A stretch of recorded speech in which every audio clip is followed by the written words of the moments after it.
নমস্কার। নাগরিক মনে সবাইকে স্বাগত। নবম দশমের শিক্ষক নিয়োগ পরীক্ষা 7ই সেপ্টেম্বর এসএসসি জানিয়ে দিল নির্বিঘ্নে করতে হবে পরীক্ষা, ডিএমদের নির্দেশ। নতুন শিক্ষক নিয়োগ পরীক্ষার কড়া নিরাপত্তার ব্যবস্থা করার নির্দেশ দিল নবান্ন। শুক্রবার জেলা শাসকদের এ বিষয়ে একগুচ্ছ নির্দেশ দিয়েছে রাজ্য সরকার। সূত্রের খবর, পরীক্ষা যাতে স্বচ্ছভাবে হয় তা দেখতে যাবতীয় ব্যবস্থা নিতে হবে জেলা শাসকদের। আগামী 7ই সেপ্টেম্বর নবম দশম শ্রেণীর শিক্ষক নিয়োগ পরীক্ষা নেবে স্কুল সার্ভিস কমিশন। 14ই সেপ্টেম্বর হবে একাদশ দ্বাদশের শিক্ষক নিয়োগের পরীক্ষা। এবছর মোট 5,80,000 চাকরি প্রার্থী দুদিনের পরীক্ষা অংশ নিতে চলছে। পরীক্ষা নির্বিঘ্নে করতে এবং নিরাপত্তা ব্যবস্থা আঁটসাঁট করার জন্য নবান্ন থেকে নির্দেশিকা গিয়েছে জেলা শাসকদের কাছে। তাতে বলা হয়েছে, প্রত্যেক জেলার একজন অতিরিক্ত জেলা শাসক পদমর্যাদার আধিকারিক জেলার পুরো পরীক্ষার তত্ত্বাবধানে থাকবেন। প্রতিটি পরীক্ষা কেন্দ্রে উপস্থিত থাকবেন ডেপুটি ম্যাজিস্ট্রেট পদমর্যাদার সরকারি আধিকারিক। তার দায়িত্বেই নজরদারি চলবে। পুলিশ সুপারের নেতৃত্বে প্রতিটি কেন্দ্রে হবে ফ্রিস্কিং বা শারীরিক তল্লাশি। কোনো কেন্দ্রে কেমনভাবে ফ্রিস্কিং হবে সেই সিদ্ধান্ত নেবে সংশ্লিষ্ট জেলার পুলিশ প্রশাসন। প্রতিটি কেন্দ্রে সিসিটিভি লাগানো বাধ্যতামূলক। পরীক্ষা কেন্দ্রে মোবাইল নিষিদ্ধ করতে হবে। মোবাইল নিয়ে কোনো পরীক্ষার্থী ধরা পড়লে তার পরীক্ষা বাতিল করতে হবে বলে জেলা শাসকদের জানিয়েছে নবান্ন।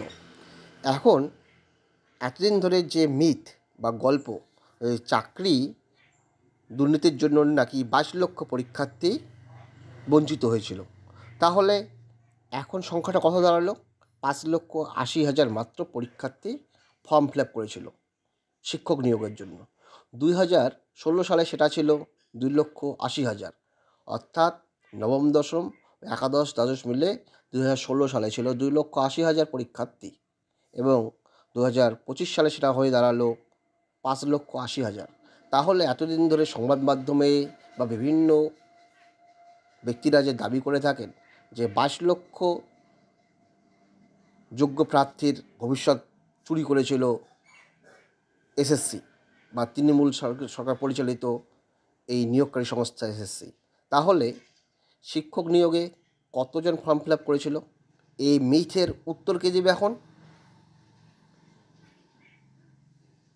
আজকে যারা যোগ্য চাকরিহারা তাদের কাছে এই প্রশ্নটা অবশ্যই তারা এখন উত্তর খোঁজার চেষ্টা করছে। কারা দাবি করেছিল সংবাদ মাধ্যমের সামনে, টিভির সামনে, যে 22 লক্ষ চাকরি প্রার্থীর ভবিষ্যৎ অন্ধকার করেছে এই নিয়োগকারীর ফলে? কোনো নিয়োগে সব অ্যাপ্লিক্যান্ট কি কখনো চাকরি পায়? এইবারে যে শিক্ষক নিয়োগের জন্য পোস্ট নবম দশম একাদশ দ্বাদশ মিলে 32 বা 33,000 রয়েছে, সেখানে মোট অ্যাপ্লিক্যান্ট কত রয়েছে? 5,80,000। 5,80,000 কি পরীক্ষা পাশ করবে? পরীক্ষা অংশগ্রহণ করা মানে কি পাশ করা? তার মধ্যে যদি যোগ্যরা চাকরি পেয়ে যায়, তাদের যদি আবার চাকরি বাতিল হয় 10 বছর পরে, আবার যদি পরীক্ষা অবতীর্ণ হয়, তার উত্তর কে দেবে? সুপ্রিম কোর্ট তো উত্তর দিতে পারল না। সুপ্রিম কোর্ট যোগ্যদের চাকরি বাতিল করলো, অযোগ্যদের পরীক্ষায় বসতে দিল না, যোগ্যদের বাতিল করলো।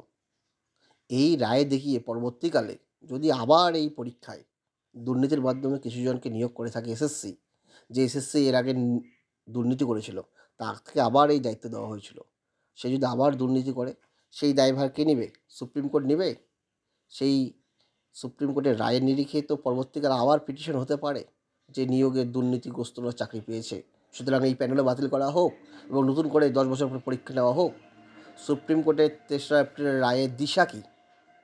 ভবিষ্যতের কী দিশা দেখাবে?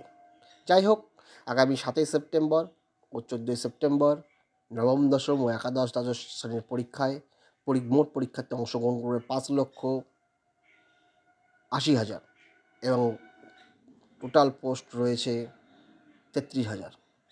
ধন্যবাদ।